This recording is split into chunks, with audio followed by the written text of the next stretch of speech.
Hi friends, welcome back to our channel. ఈరోజు బియ్యపిండి వడియాలు ఎలా పెట్టుకుందామో చూద్దాము.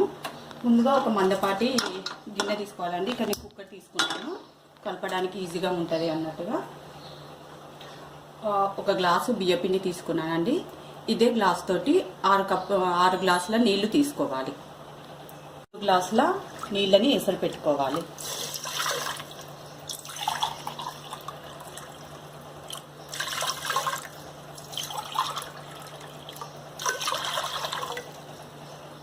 మిగతా 3 గ్లాసులని పిండిలో పోసుకొని కలుపుకోవాలండి. పిండిని లూజ్గా కలుపుకోవాలి.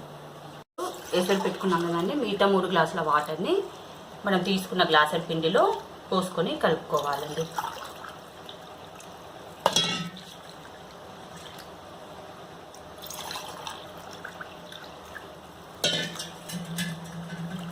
సో ఈ విధంగా కలుపుకోవాలండి. పిండి 1 గ్లాసు, వాటర్ వచ్చి 6 గ్లాసెస్. 3 గ్లాసెస్ ఎసరు పెట్టుకోవాలి. 3 గ్లాసెస్ పిండిలో పోసుకొని ఈ విధంగా కలిపి పెట్టుకోవాలి. ఈ విధంగా ఎసరు వచ్చిన తర్వాత ఇందులో కాస్త వాము, కొద్దిగా నువ్వులు,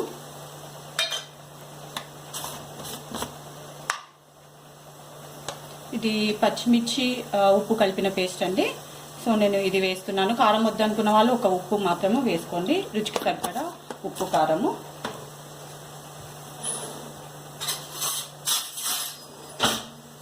వేసి బాగా కలపాలండి. సో ఇది మనం ముందుగా తయారు పెట్టుకున్న మిశ్రమం అండి. పిండి ఉండి నీళ్ళు కలిపి ఇందులోకి పోసుకుంటూ కలిపేసుకోవాలండి. చాలా ఈజీ అండి, ఫాస్ట్గా అవుతుంది, చాలా టేస్టీగా ఉంటుంది. పప్పు అన్నంకి కానీ సైడ్ డిష్గా పప్పు అన్నంకి, వాటికి సాంబార్ అన్నంకి చాలా బాగుంటుందండి. ఊరికే కూడా పిల్లలు ఈవినింగ్ స్నాక్స్ కింద మనము ఫ్రై చేసి వేయించి పెట్టితే పిల్లలు తినడానికి చాలా బాగుంటుందండి. నీళ్ళ మీడియంలో పెట్టుకొని పిండి దగ్గరగా అయ్యేంత వరకు ఉడికించుకుంటూ ఉండాలండి. మధ్య మధ్యలో కలుపుకుంటూ మూత పెట్టి ఉడికించుకోవాలండి. సో ఇలా దగ్గరికి వస్తుందండి. ఇంకాస్త దగ్గరికి రావాలి. అదే ఫ్లేమ్లో ఉంచేసి ఉడికించుకుంటూ ఉండాలండి. మధ్య మధ్యలో ఇలా కలుపుకుంటూ ఉంటే అడుగంటకుండా ఉంటుందండి. ఈ విధంగా వచ్చిన తర్వాత మనము స్టవ్ ఆఫ్ చేసేసుకోవాలండి. సో చల్లగైన తర్వాత ఎండలో కవర్ వేసేసుకొని చిన్న చిన్న ముద్దలుగా పెట్టుకోవాలండి. కాస్త చల్లబడాలండి. పిండిని ఈ రకంగా చేతిలోకి చిన్న చిన్న ముద్దలుగా తీసేసుకొని కొంచెం తీసుకొని ఈ రకంగా చిన్న చిన్న ముద్దలుగా ఎండలో ఆరబెట్టుకోవాలండి. ఒక కవర్ పైన చల్లారిన తర్వాత దగ్గరికి వచ్చేస్తుంది కదండి. ఈ రకంగా పెట్టేసుకోవాలండి. మరి పెద్దగా పెట్టుకోవద్దు, ఫ్రై చేసిన తర్వాత బాగా పెద్దగా అయిపోతాయండి.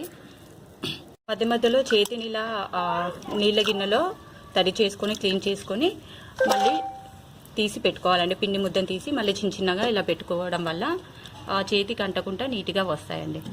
ఈ విధంగా ఎండలో అన్నీ పెట్టేసేసుకోవాలండి. సో సమ్మర్ కాబట్టి 1 డేలా ఆరిపోతాయండి. ఆరిన తర్వాత ఈ విధంగా ఉంటాయండి. వీటిని ఇప్పుడు మనం ఫ్రై చేసుకుందాము.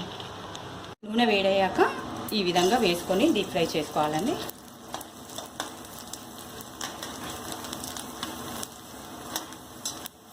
సో చాలా సింపుల్గా అయిపోతాయండి, చాలా క్రిస్పీగా వస్తాయండి.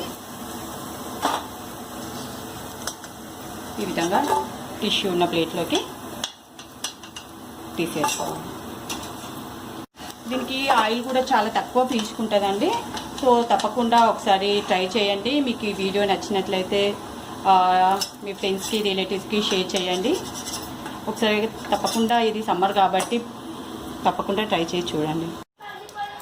వేయించుకున్న తర్వాత చూడండి ఎంత క్రిస్పీగా వచ్చాయో. సో తప్పకుండా ఒకసారి ట్రై చేసి చూడండి. అలాగే నా ఛానల్ని సబ్స్క్రైబ్ చేసుకోండి. Thank you for watching.